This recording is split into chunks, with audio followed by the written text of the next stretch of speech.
일어나셔서 하나님 말씀을 봉독해 올리겠습니다. 하나님 말씀은 창세기 35장 1절에서 5절까지에 있는 말씀입니다. 창세기 35장 1절에서 5절까지에 있는 말씀 교독하시겠습니다. 제가 읽겠습니다. 하나님이 야곱에게 이르시되 일어나 베들로 올라가서 거기 거하며 내가 내 형 에서의 낯을 피하여 도망하던 때에 내게 나타났던 하나님께 거기서 단을 쌓으라 하신지라. 야곱이 이에 자기 집 사람과 자기와 함께한 모든 자에게 이르되 너희 중에 이방 신상을 버리고 자신을 정결케 하고 의복을 바꾸라. 우리가 일어나 베들로 올라가자. 나의 환난 날에 내게 응답하시며 나의 가는 길에서 나와 함께 하신 하나님께 내가 거기서 단을 쌓으려 하노라 하매 그들이 자기 손에 있는 모든 이방 신상과 자기 귀에 있는 고리를 야곱에게 주는지라. 야곱이 그것들을 세겜 근처 상수리 나무 아래 묻고 같이 읽겠습니다. 그들이 발행하였으나 하나님이 그 사면 고울들로 크게 두려워하게 하신 거로 야곱의 아들들을 추격하는 자가 없었더라. 아멘. 예, 다 같이 앉으시고요. 오늘 말씀으로 고난을 돌파하는 지혜 따라해 보실까요? 고난을 돌파하는 지혜, 돌파하는 지혜라는 제목으로 여러분과 함께 은혜를 나누겠습니다. 1755년 11월 1일입니다. 포르투갈의 수도 리스본에 대진이 발생했습니다. 조용하던 주일 아침 지진으로 인해서 주일 예배를 드리던 수많은 리스본 시민들이 건물에 깔려 사망했고 또 여진과 쓰나미로 스페인 또 모로코 등지에서 큰 피해를 입게 되었습니다. 특별히 이 지진은 30만의 리스본 인구 중 3분의 1이 해당하는 사람들의 생명을 앗아갔다 그래요. 그러니까 어마어마한 지진이었습니다. 리스본은 그야말로 쑥대밭이 되었던 것이죠. 사진에 나온 글입니다. 그 당시 그런 처참한 환경을 보면서 그린 그림이라 그래요. 그 20세기에는 여러분이 잘 아시지만 두 차례에 걸쳐서 세계대전이 일어났습니다. 그리고 그 와중에 아이슈비츠의 유대인 대학살 홀로코스터가 있었고요. 그리고 히로시마와 나가사키의 원폭 투하 사건이 있었습니다. 이런 사건들로 인해 이제 그 당시 팽배했던 세계관으로 주름잡던 게 뭐였냐면 낙관주의였어요. 그 낙관주의가 붕괴됐고 이제 과학기술 발전을 통해서 유토피아를 건설할 수 있다는 생각에 심각한 회의를 품게 만들었습니다. 결국 사람들은 질병, 사고, 지진, 화재, 홍수, 전쟁을 겪을 때마다 어떤 생각을 했냐면 하나님의 섭리적인 돌보심과 선하심에 대해서 불신을 갖게 되었다는 거예요. 이런 충격적인 사건들은요, 신학자들과 철학자들로 하여금 어떤 생각을 하게 했냐면 의로우신 하나님이 어떻게 이런 악과 고난을 우리에게, 인간에게 허용할 수 있는가라는 질문을 던지게 되었고 이런 질문을 놓고 수많은 사람들이 논쟁을 하게 되었습니다. 이런 악과 고난의 문제를 둘러싼 신학적인 논쟁을 뭐라 그러냐면 악고의 문제라 그러고 또 조금 더 학적으로 얘기하면 신정론이라고 부르고 있습니다. 성도 여러분, 누구나 인간이라면 세상의 악과 고난을 감수하며 이 땅에서 살아가야 합니다. 이 덴마크의 철학자, 실존 철학자가 있습니다. 유명하신 분이 케르케르코는 뭐라 그랬냐면 인류의 역사가 고난으로 점철되어 있는 것을 보고 인간을 이렇게 철학자 레네 데카르트의 말을 빌어서 이제 정의했습니다. 어떤 정의를 내렸냐? 나는 싸운다.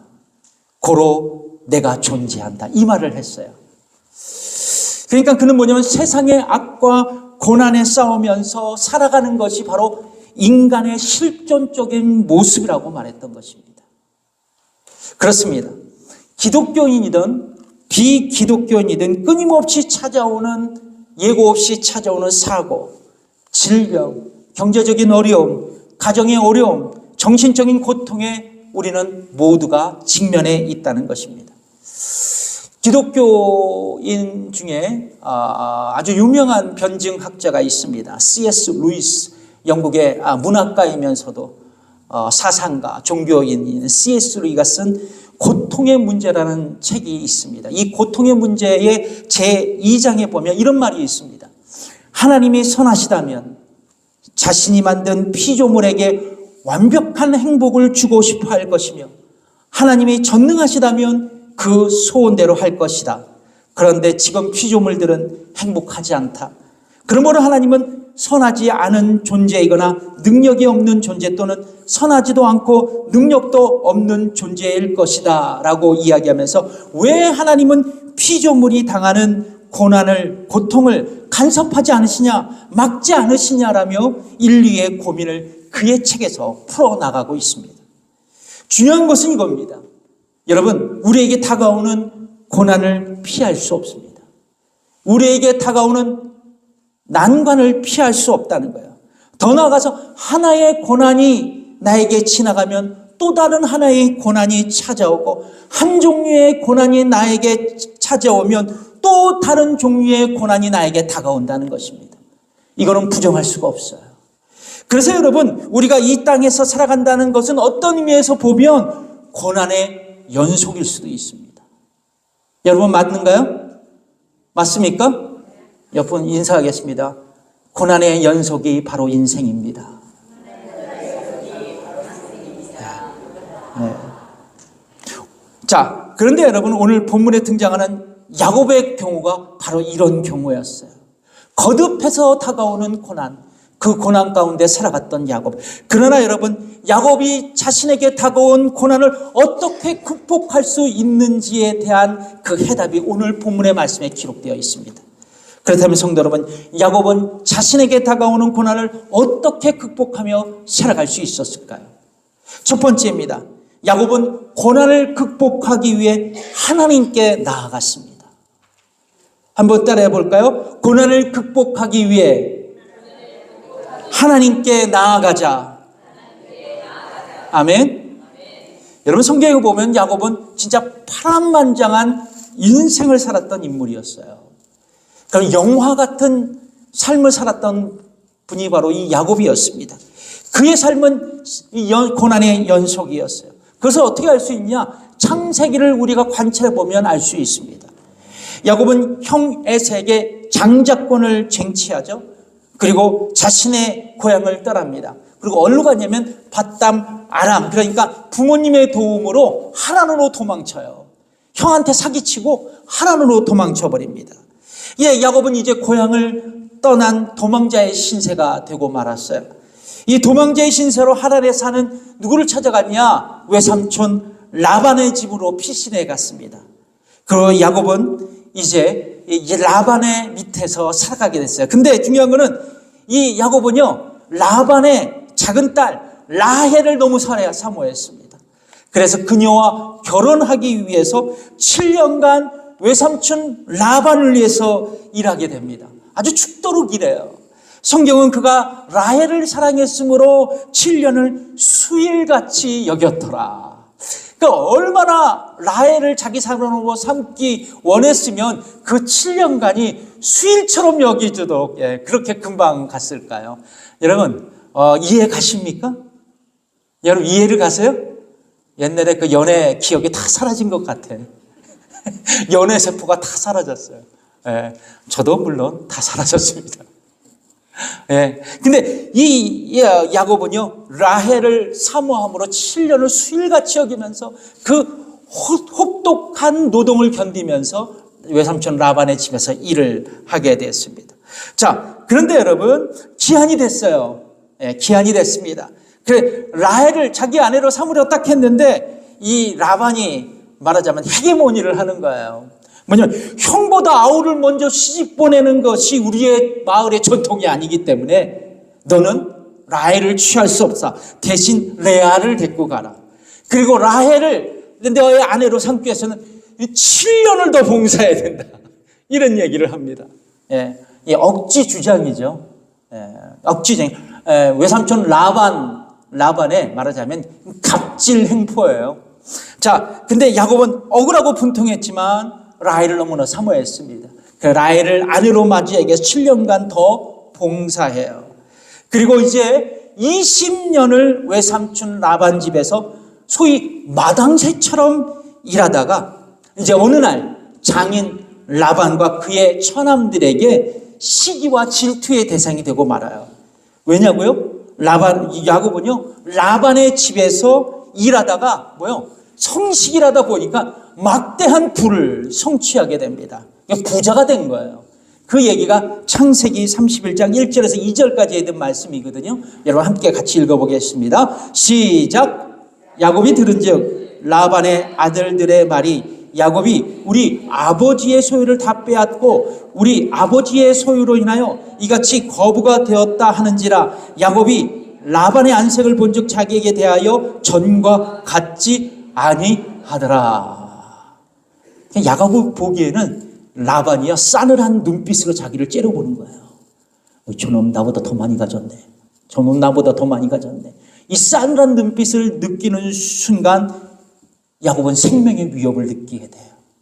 그리고 야곱은 자기의 가족들과 함께 장인 라반의 손아귀에서 벗어나기 위해서 그야말로 야반 도주를 하게 됩니다.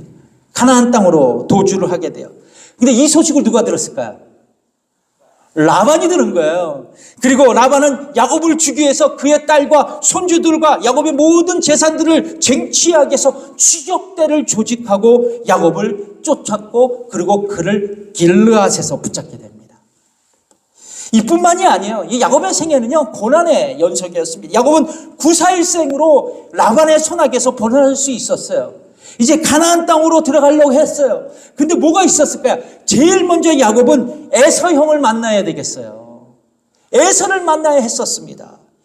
이제 20년이 지났지만 사기치고 도망한 20년이 지났지만 에서 형은 눈을 시퍼렇게 뜨고 아직도 마음의 분을 품어서 야곱을 죽이겠다고 벼르고 있었어요.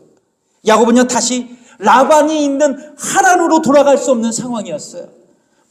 뒤로 갈 수도 없고 앞으로 갈 수 없는 그런 상황이었다는 거예요. 그래서 그는 처음 평생으로 누구를 찾았냐? 하나님을 간절히 찾았어요. 그때서야 하나님을 간절히 찾았습니다. 어디서요? 야복강에서요. 야복강에서요. 자, 그곳에서 하나님은 야곱을 만나 주셨습니다. 그리고 그에게 새로운 이름을 지어주셨어요. 어떤 이름을 지어주셨을까요? 야곱에게 이스라엘. 야곱은 약복강에서 이스라엘의 이름을 얻게 됐습니다. 그리고 야곱은요 이제 약복강의 이름을 브니엘이라고 지었어요. 그 의미는 뭐냐면 내가 하나님과 대면하여 보았으나 내 생명이 보존되었다라는 뜻이에요.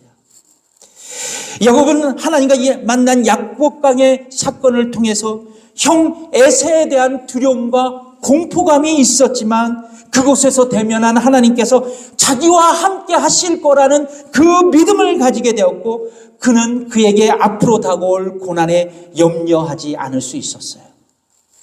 여러분 이것이 중요한 것 같아요. 저와 여러분에게는 고난의 연속의 삶입니다. 저는 고난을 당할 때 두려움이 생기는 게 보다도 고난이 나에게 다가올 것을 직감할 때 더 두렵고 떨리는 것이 아니겠어요? 자, 그런데 이런 상황에서 여러분 하나님이 나와 함께 하신다는 것을 확신한다면 그 믿음을 우리가 붙들고 있었다면 우리는 다가오는 고난에서 당당하게 맞서 승리할 수 있습니다. 왜요? 하나님이 나와 함께 하시기 때문에. 여러분 믿으십니까? 이것이 굉장히 중요해요. 이 야곱은요 약복강에서 그 하나님을 만났던 거예요. 그리고 하나님이 나와 함께 하시기 때문에 형 에서가 나를 죽이려고 작정했지만 하나님은 나와 함께 하심으로 이 모든 상황과 난관을 돌파하게 해주실 거라는 믿음을 갖고 있었다라는 거예요.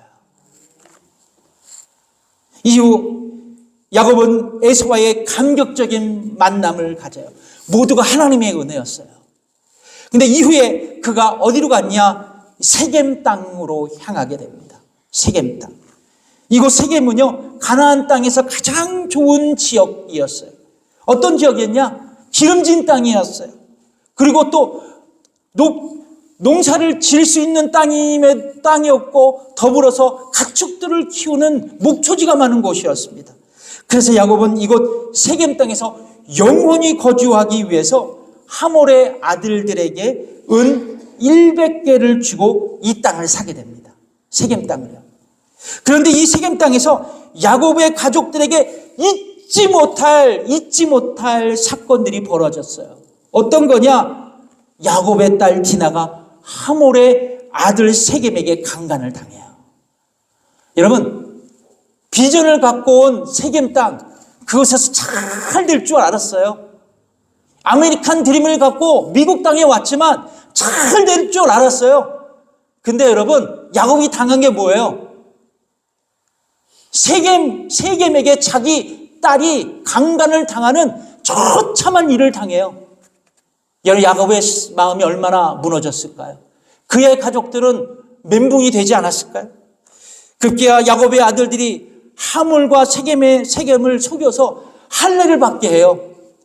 그 수술 후에 가장 고통스러운 시기인 3일째 되는 날 야곱의 두 아들 시몬과 레위가 칼을 들고 속 남자들을 싸그리 도륙합니다. 무서운 사건이에요. 다 죽여버려요. 자, 일이 이제 이렇게 크게 번졌어요. 야곱은요, 그때 마냥 체증이 내려간다. 복수를 해서 마음 시원하다. 그게 아니라요. 야곱은 뭘 느꼈냐면 죽음의 두려움을 느끼게 됩니다. 야곱은요. 자, 창세기 34장 30절에 있는 말씀을 읽어볼게요. 시작. 야곱이 시몬과 레위에게 이르되 너희가 내게 화를 끼쳐 나로 이 땅 사람 곧 가나안 족속과 브리스 족속에게 냄새를 내게 하였도다. 내가 수가 적은즉 그들이 모여 나를 치고 나를 죽이리니 그리하여 나와 내 집이 멸망하리라. 이게 뭐냐면 야곱은요, 자신과 온 가족이요, 이 세겜 사람의 남자들을 다 죽인 일로 가나안 족속과 브리스 족속의 보복을 당해서 멸망할 것이라는 두려움에 빠지게 됩니다. 복수는 복수를 일으킵니다. 그렇죠? 이것을 야곱이 생각한 거예요. 그동안 여러 번의 고난을 겪어왔어요. 야곱은요. 참으로 많은 일들을 당해왔습니다. 근데 이번 일이 최악의 사건이라는 것이 생각이 드는 거예요. 그래서 야곱은 두렵고 떨리는 현실 속에서 어떻게 할 것인가 전전긍긍했을 것입니다. 그때요, 하느님께서 야곱에게 나타나요. 그리고 이렇게 말씀하십니다. 오늘 본문 창세기 35장 1절에 있는 말씀입니다. 읽어보겠어요. 시작.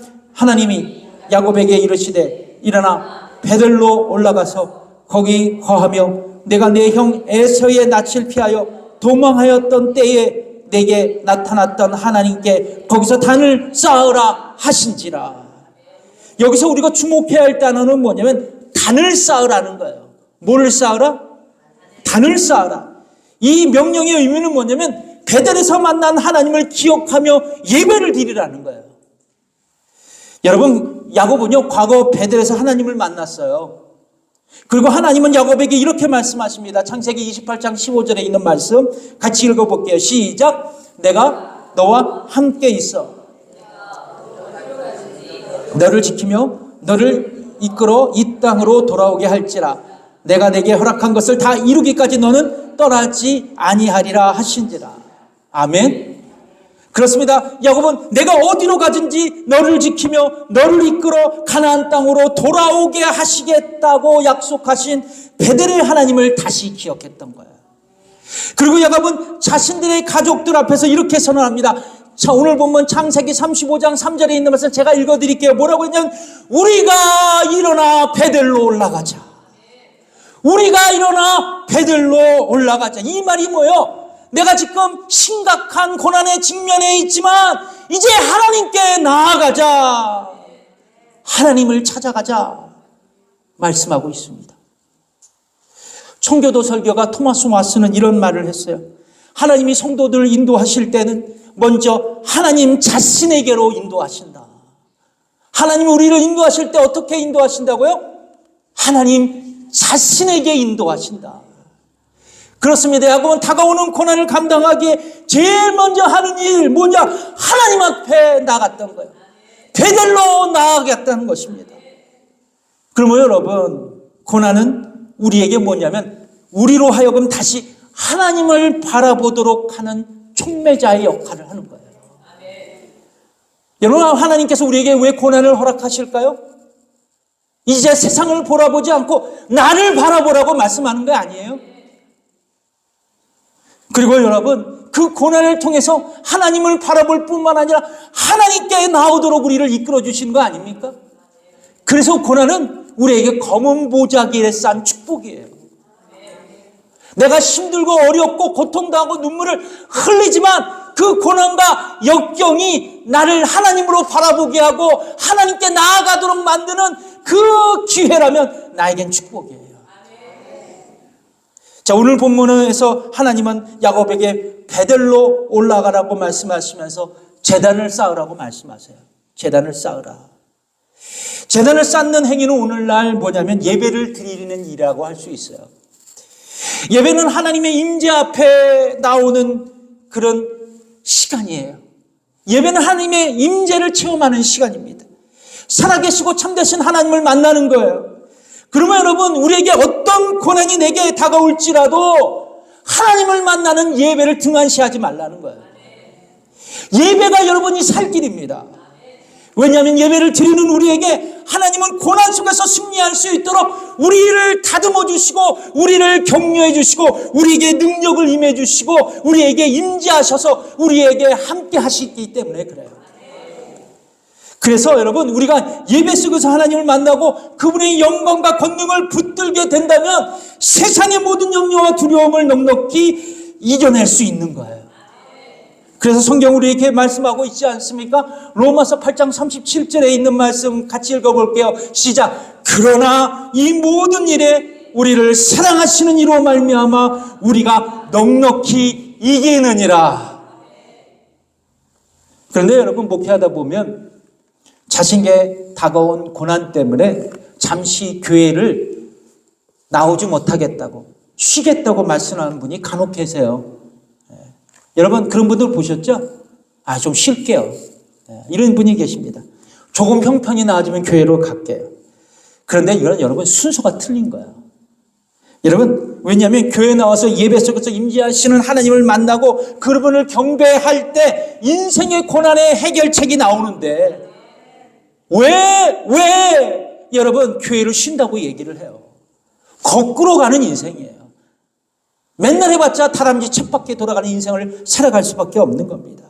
중요한 것은 이거예요. 하나님을 만나고 예배 속에서 그분을 경배하고 그분에게 우리의 말씀을 통해서 인생의 고난의 해결책을 찾게 된다면 우리는 넉넉히 이긴다는 거예요. 이것이 바로 예배의 신비입니다. 예배의 신비예요. 그러면 여러분, 고난의 시간이 우리에게 다가올 때 하나님을 바라보며 그분께 나아가 단을 쌓으세요. 단을 쌓으십시오. 예배를 드리십시오. 예배를 속에 만나는 하나님을 붙들고 고난에서 승리하는 저와 여러분이 되시기를 주님으로 축복합니다. 야곱은 자신에게 다가오는 고난을 어떻게 극복했을까? 두 번째, 야곱은 고난을 극복하기 위해 하나님 말씀에 순종했습니다.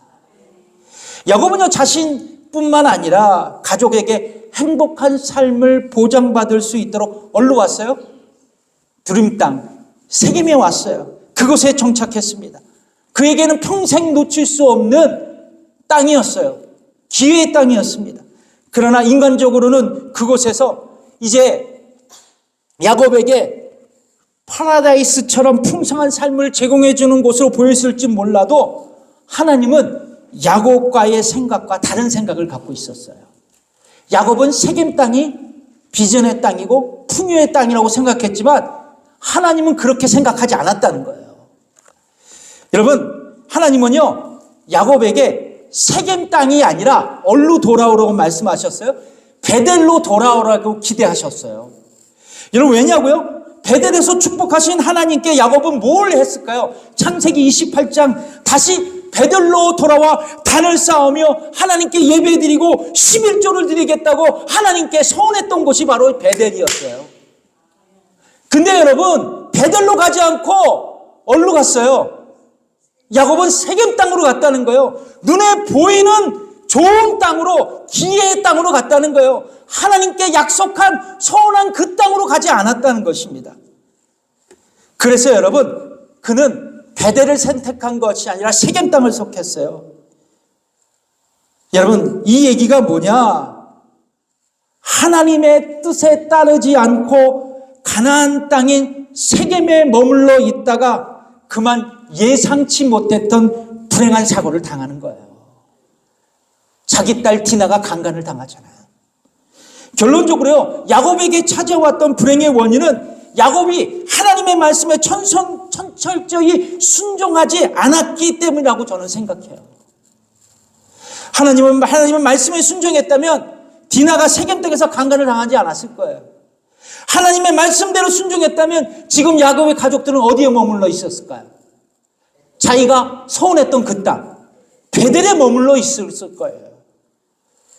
여러분, 이 지점에서 우리가 생각할 게 있어요. 하나님의 말씀은 진리입니다. 잘 생각하세요. 하나님의 말씀은 진리예요. 하나님의 말씀은 옳아요. 정답입니다. 그래서 우리가 그분의 말씀을 붙들고 순종하고 살아간다면 우리의 인생길은 뭐예요? 안전이에요. 정답입니다. 야곱은 이제 하나님의 말씀에 온전하게 그리고 신속하게 순종하기로 결단합니다. 순종의 길만이 이 위기에서 벗어나는 길이라고, 고난을 극복할 수 있다고 야곱은 굳게 믿게 되었어요. 그리고 그는 주저없이 가족들과 함께 모든 일에게 이렇게 말합니다. 우리가 일어나 베델로 올라가자. 우리가 일어나 이제 베델로 올라가자. 성도 여러분, 감당할 수 없는 고난이 찾아오고 모든 방법과 수단이 소용없을 때 여러분은 어떻게 반응하세요? 그냥 요나처럼 배 밑창에 쭈그리고 앉아서 잠만 쿨쿨 자고 세월을 보내실 거예요? 오늘 성경은 우리에게 말씀합니다. 하나님의 말씀을 붙들고 살아가라고 그렇게 결단하라고 촉구하고 있어요. 그러면 여러분, 고난을 극복하게 우리가 배울 수 있는 레슨이 뭐냐? 하나님 말씀을 따라 살아가는 거예요. 한 절 한 절, 한 구절 한 구절 말씀 있고 그분의 말씀에 따라 살아가는 겁니다. 그렇다면 어떤 이유로 우리가 고난을 극복하기에 하나님의 말씀에 순종하며 살아가야 할까? 이게 중요하잖아요. 성경은 우리에게 이렇게 말씀합니다. 요한복음 14장 15절을 먼저 읽게요. 시작. 너희가 나를 사랑하면 나의 계명을 지키리라. 요한복음 14장 21절의 말씀 시작. 나의 계명을 가지고 지키는 자라야 나를 사랑하는 자니 나를 사랑하는 자는 내 아버지께 사랑을 받을 것이요 나도 그를 사랑하여 그에게 나를 나타내리라. 그렇습니다. 하나님의 말씀을 지키고 순종하는 사람은 하나님을 사랑하는 자이고 하나님을 사랑하는 자에게 주께서 나타나신다고 성경은 우리에게 약속하고 있어요. 여러분, 인생은 고난의 연속이에요. 그러나 인생 속에서 고난을 두려워하지 말라는 거예요. 오히려 고난 속에서 하나님을 만나지 못한 것을 두려워하라는 겁니다. 고난의 현장 속에서 여전히 우리가 하나님의 말씀을 붙들고 순종하기를 힘쓴다면 하나님은 저와 여러분 우리 모두를 사랑하셔서 우리가 당하는 고난 중에도 함께 하실 거예요. 여러분, 하나님이 함께 하신다면 어떤 고난과 어떤 역경과 어떤 난간도 우리는 돌파할 수 있습니다. 내 힘과 능력은 부족하지만 하나님이 나의 손을 붙들고 그 고난을 돌파하실 거란 말이죠. 결과는 어떻게 되었어요? 야곱이 두려워하던 이 세겜의 아들들을, 남자들을 다 죽인 일로 이 주위의 부족들 다 일어나서 이 야곱의 일족을 몰살시키려는 이 위기의 순간, 야곱은 두려워하던 무리로부터 하나님은 그를 어떻게 하셨냐? 철저히 보호해 주셨어요. 창세기 35장 5절, 오늘 본문의 마지막 구절입니다. 읽어보겠습니다. 시작. 그들이 발행하였으나 하나님이 사명 고울들로 크게 두려워하게 하신 고로 야곱의 아들들을 추격하는 자가 없었더라. 누가 세겜 땅 주변 사람들을 두려워하게 하셨어요? 하나님이 그들을 두렵게 하셨습니다. 야곱과 함께함으로 야곱의 일족을 노리던 그 주변 사람들을 두렵게 하셨다라는 거예요. 그러면 여러분, 우리가 고난 속에서 하나님께 나아가고 그분께 도움을 구하고 하나님의 말씀을 철저히 순종한다면 하나님은 야곱과 그의 가족을 보호하셨던 것처럼 동일하게 우리의 고난 가운데서도 능히 우리를 보호하시고 그리고 우리를 지켜주실 거예요. 그래서 여러분, 지금도 여전히 현재형, 앞으로도 다가올 고난, 여러분 두려워하지 말라는 거예요. 우리가 어떻게 두려워하지 않을까요? 내 힘과 능력과 잔꾀로? 결코 아니에요. 하나님께 나아가요. 베들로 나아가는 겁니다. 그리고 그분의 말씀을 붙들고 그분의 능력을 의지하며 살아가는 거예요. 그분의 도우심을 따라 우리의 인생의 발걸음 한 걸음 한 걸음을 걷어나가는 겁니다. 거기서 고난에서 승리하는 거예요. 사랑하는 성도 여러분, 오늘 이 말씀 분명히 기억하시면서 나에게 왜 이렇게 고난이 매일같이 다가오고 힘들고 아프고 고통스럽고 저 앞에 보니까 다가오는 권유에 덕수아미처럼 몰려오는데 내 인생 왜 그럴까? 내 인생 돌로도 하루 백년 외치지 마시고, 여러분 누구를 어디로 올라가자고요? 베델로 올라가요. 그리고 하나님을 만나자고요. 그리고 과거 나를 도와주셨던 그 하나님의 그 은혜를 붙들고 살아가자는 거예요. 그의 말씀을 순종하면서 따라가자는 겁니다. 그 말씀이, 그 능력이 우리에게 승리를 가져다 줄 줄 믿습니다. 기도하겠습니다.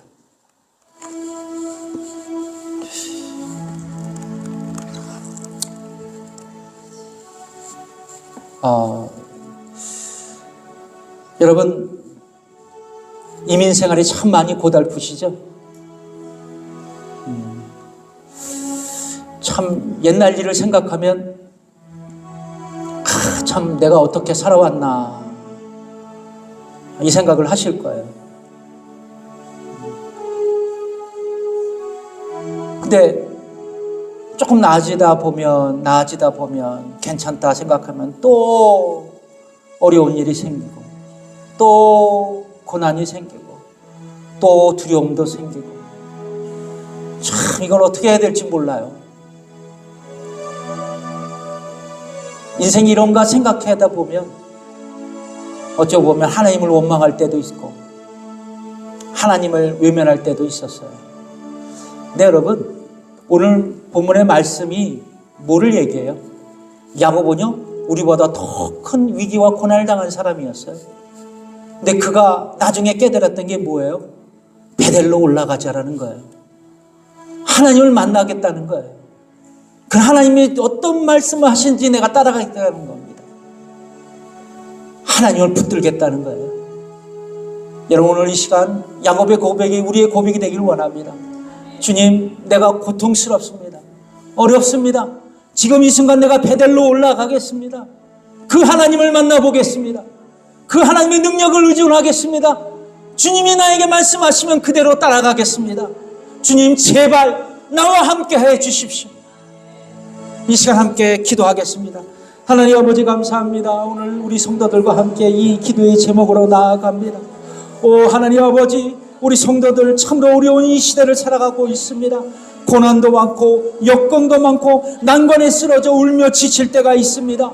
길바닥에 주저앉아 통곡하며 살아가는 아버지, 저들의 인생을 불쌍히 여겨주셔서 아버지 하나님, 우리가 다시 한번 베델로 올라가 하나님의 얼굴을 바라보게 하여 주시고 그분의 능력을 의지하게 하여 주시고 온전히 하나님만을 의지하며 기도하며 말씀에 따라 살아갈 주님의 능력을 의존하며 살아가는 우리 모든 임마누엘 교회 성도들이 되게 해 주옵소서.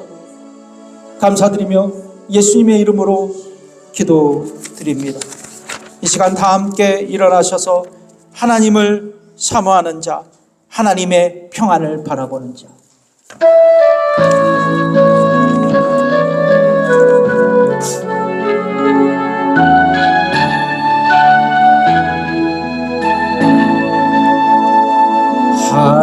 하나님의 사랑을 사모하는 자, 하나님의 평안을 바라보는 자, 너의 모든 것 창조하신 우리 주님이 너를 얼마나 사랑하시는지 하나님께 찬양과 경배하는 자 하나님의 선하심을 닮아가는 자 너의 모든 것 창조하신 우리 주님이 너를 찬양사 우리 두 손 들며 찬양합니다. 하나님 사랑의 눈으로 너를 어느 때나 바라보시고 하나님 인자한 귀로서 언제나 너에게 기울이시리 어두움에 밝은 빛을 비춰주시고 너의 작은 시름에도 응답하시니 너는 어느 곳에 있든지 주를 향하고 주만 바라보 다시 한번 하나님 사랑의 눈으로 하나님 사랑의 눈으로 너를 어느 때나 바라보시고 하나님 인자한 귀로서 언제나 너에게 기울이시리 어두움에 밝은 빛을 비춰주시고 너의 작은 시름에도 응답하시니 너는 어느 곳에 있든지 주를 향하고 주만 바라볼지라 주만 바라볼지라